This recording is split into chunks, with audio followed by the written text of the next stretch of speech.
Good time. Does he really see me for who I am? And so we prayed with him, and when we were praying with him, he said, I don't know how to pray. And I said, that's okay. Talking to God is like talking to your best friend. He knows what you're going to say even before you say it. And he prayed, and we left.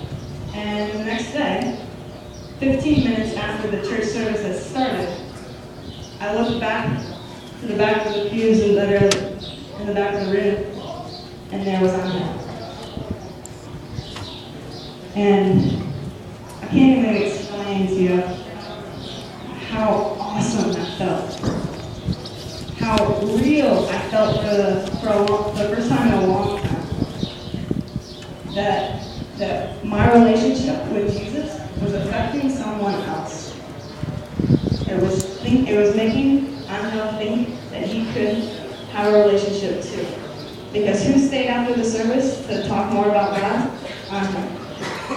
Who ate lunch with us afterwards? Angel.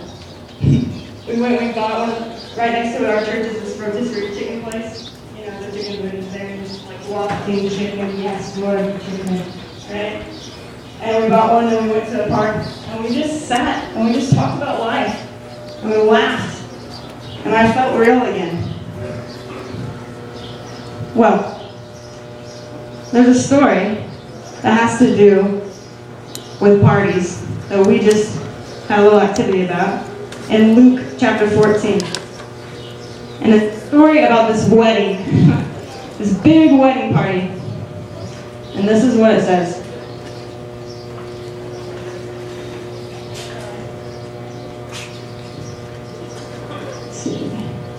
He turned from the host. Next time you put on a dinner, don't just invite your friends and family and rich neighbors, the kind of people who return the favor. Instead, invite people who never get invited out, the misfits from the wrong side of the tracks. You'll be and experience a blessing. They won't be able to return the favor, but the favor will be returned. How will it be returned? At the resurrection of God's people. And this triggered a response from one of the guests. How fortunate, the one who gets to eat dinner in God's kingdom.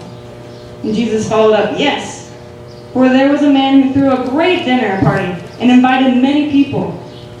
And when it was time for the dinner, he sent out his servant to the invited guests, saying, come on in, the food's on the table. And then they began to beg off, one after another, making excuses. The first said, I bought a piece of property and I need to look it over. Send my regrets. Another said, I just bought 5 teams of oxen. I really need to check them out. Send my regrets. And yet another said, I just got married. I need to go home to my wife. The servant went back and told the master what had happened. He was outraged and told the servant, quickly, get out into the city streets and the alleys. Collect all that look like they need a square meal. All the misfits, all the homeless, the wretched, that you can lay your hands on and bring them here. And the servant reported back, Master, I did what you commanded, and there's still room. And the master said, then go to the country roads. Wherever you find, drag them in. I want my house full. And let me tell you, not one of those originally invited is going to get so much of a bite at my dinner party. Earlier this week, I sent 4 questions to your teachers and to your mentors for your small groups. And those 4 questions were this. Do you spend time regularly with the poor? When was the last time you served the poor? When was the last time you spoke the gospel to someone? Would you say that you have more friends that are non-Christian or Christian? And here were their answers. Out of 9 I got back. 7 out of the 9 said that they do not spend time regularly with the poor. 2 said that it had been 2 years since they served the poor. 3 said within 3 months. 3 said it had been within days. 1 said that it had been years since they spoke the gospel to someone. 4 said it had been months. And 4 said it had been days. 6 said they have more Christian friends than non-Christian friends. 2 said they have a mixture, of both, and one said they have more non-Christian friends from Christian friends. So, looking over those statistics and thinking about those questions for myself, I just want to share with you that even the teachers that teach you, the mentors that are with you every week, we're not perfect, and we fail as Christians to follow Jesus, right?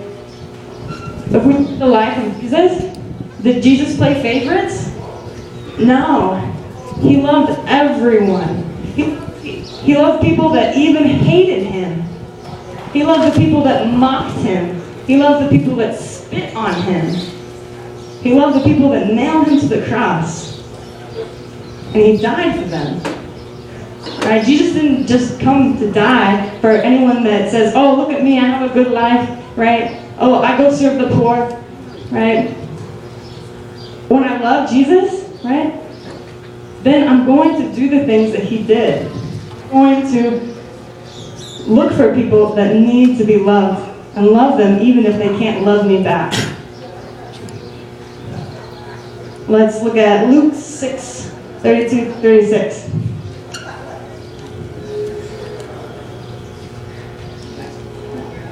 Luke 6:32-36 says, if you love those who love you, what credit is that to you? Even sinners love those who love them.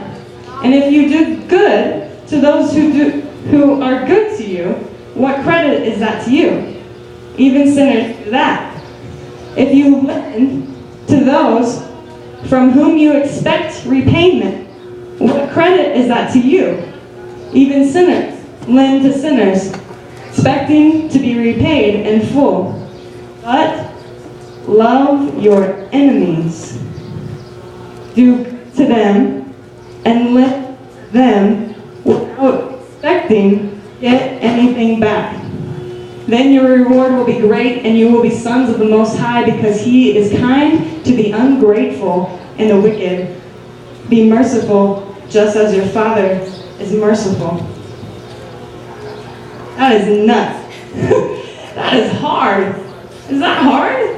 To love someone that hates you? To love someone who's not going to give anything back? Shoot. Every single day.